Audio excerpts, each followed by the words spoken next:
تو وہ سیدنا علی کیسے کہہ سکتے تھے وَنَزَعْنَا مَا فِي صُدُورِهِم مِّن غِلٍّ، ان کے بارے میں جن پر قنوت نازلہ پڑی؟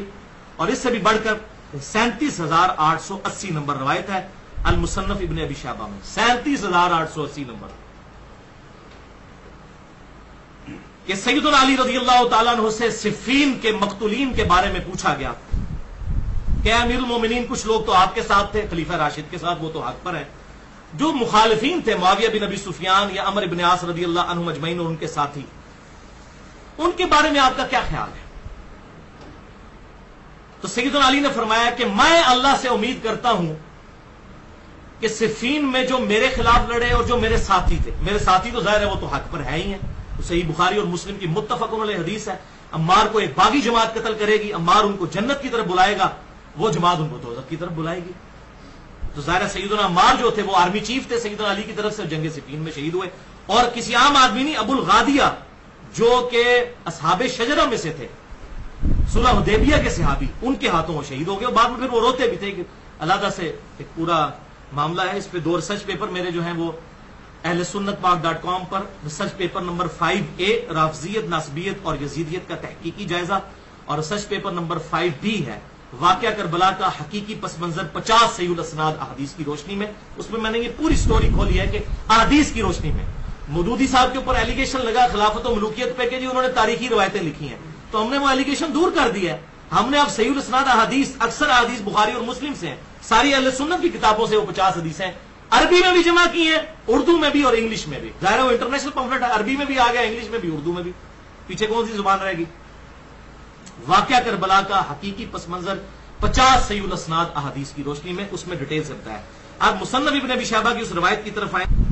کہ مقتولین صفین کے بارے میں جب مولا علی رضی اللہ تعالیٰ عنہ سے پوچھا گیا، مولا کا مطلب دلی محبوب، جگری یار، حدیث متواتر ہے، من کنت مولاہ فہذا علی مولاہ، جامعہ ترمذی میں بھی موجود ہے، مسند احمد میں بھی موجود ہے، سنن نسائی الکبریٰ کے اندر بھی موجود ہے، امام ابن ابی عاصم کی کتاب السنہ میں بھی موجود ہے، اور کئی کتابوں میں 22 صحابہ سے یہ حدیث، جس کا مولا میں اس کا مولا علی،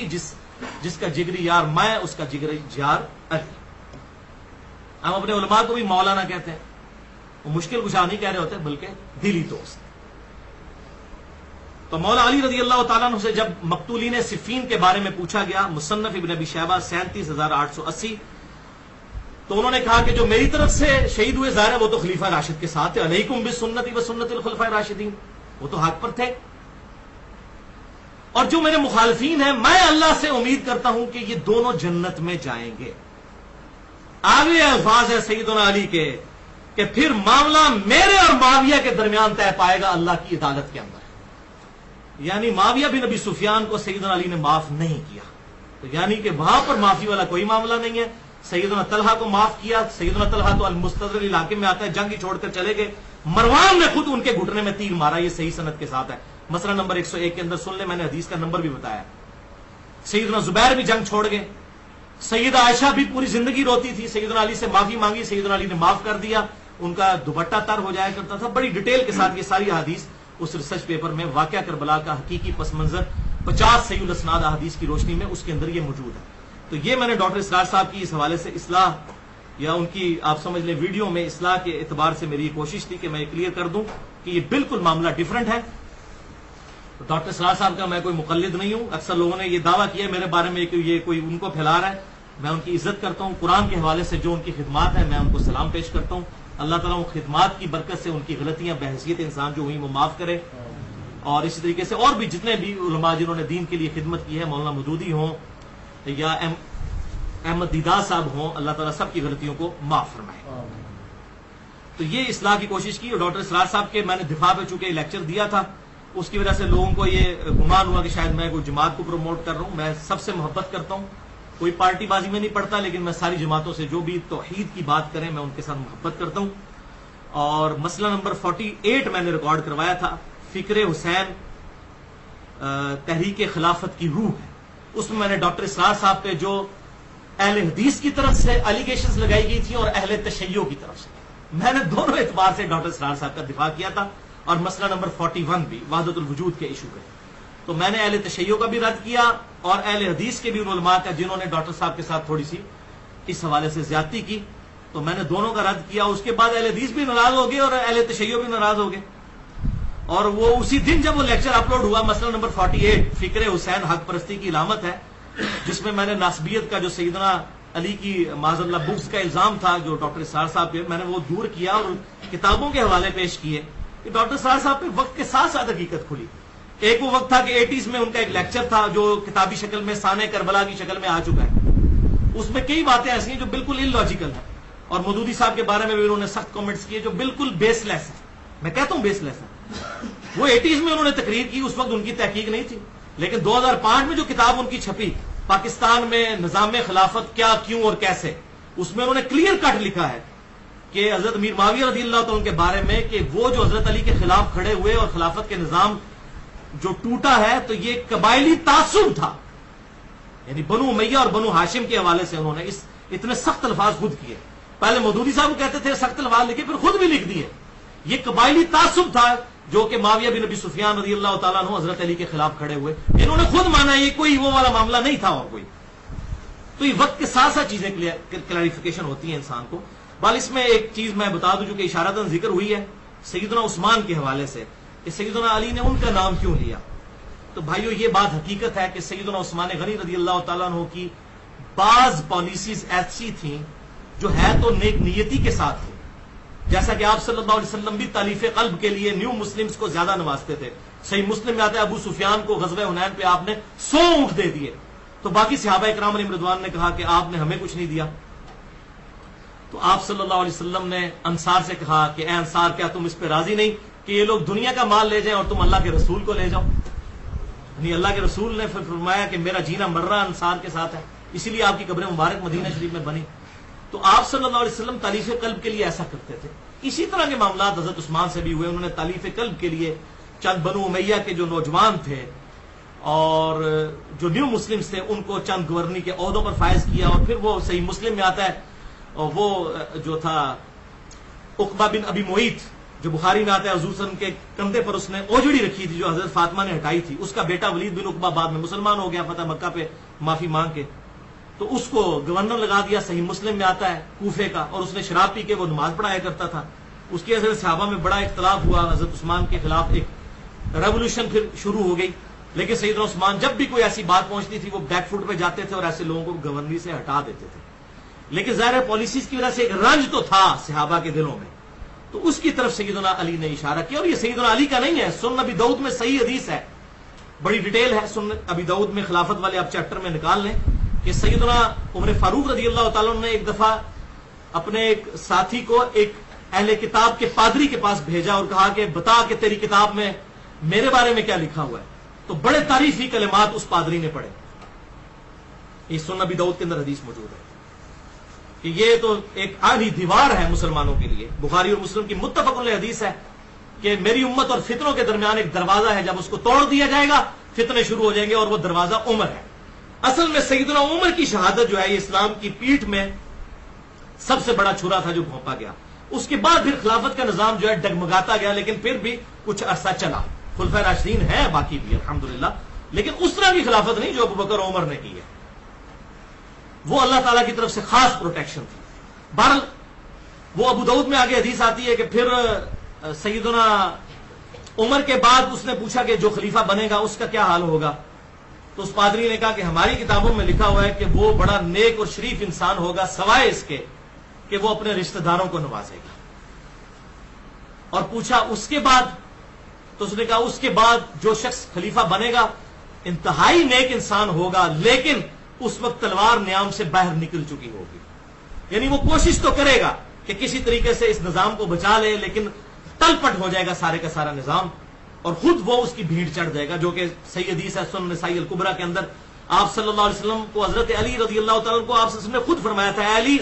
اگلی امتوں میں سب سے بڑا بدبخت قوم سمود کا وہ شخص تھا جس نے اس اونٹنی کو قتل کیا تھا، اور میری امت کا سب سے بڑا بدبخت ہوگا جو تجھے قتل کرے گا. یعنی حضرت علی کو آپ نے کیا مرتبہ دیا کہ وہ اونٹنی کو قتل کرنے والا جیسے قوم سمود میں اس کے بعد امت پہ عذاب آ گیا تھا نا، تو حضرت علی کو قتل کرنے کے بعد بھی امت پہ پھر عذاب آیا اس شکل کے اندر کہ ایک معاملہ سارا تلپٹ ہو گیا. پہلے سیدنا عثمان کی شہادت اور اس پر تو رہا یہ کہ حضرت علی رضی اللہ تعالیٰ کی شہادت. بل ابو داؤد کی اس حدیث میں پھر ملتا ہے کہ یہ جب باتیں آ کر اس شخص نے حضرت عمر کو بتائی نا، تو جب اس نے ذکر کیا نا کہ حضرت عمر کو کہ آپ کے بعد جو خلیفہ ہوگا نا وہ ہوگا تو نیک، لیکن وہ اپنے رشتہ داروں کو نوازے گا، تو سیدنا عمر کی زبان سے یہ الفاظ نکل گئے، خدا عثمان پر رحم کرے۔ یہ حضرت عمر کی آپ کرامت کہہ دیں کہ ان کو ظاہر ہے جب اکٹھے لوگ ہوتے ہیں تو نیچر کا پتہ ہوتا ہے، تو یہ حضرت عمر کے الفاظ ہیں، خدا عثمان پر رحم کرے، یعنی حضرت عمر کو یہ پتہ چل گیا تھا کہ یہ ایسا شخص کون ہو سکتا ہے۔ تو اس قسم کے معاملات تھے۔ بہرحال ان تمام چیزوں کے باوجود خلفائے راشدین میں ہیں حضرت عثمان غنی بھی، حضرت علی رضی اللہ تعالیٰ عنہ بھی، حضرت ابوبکر بھی، حضرت عمر بھی، ہم سب سے محبت کرتے ہیں اور ہم اللہ تعالیٰ سے دعا کرتے ہیں ہمیں قیامت والے دن خلفائے راشدین کے ساتھ اٹھائے۔ جو حق بات میں نے آج کہی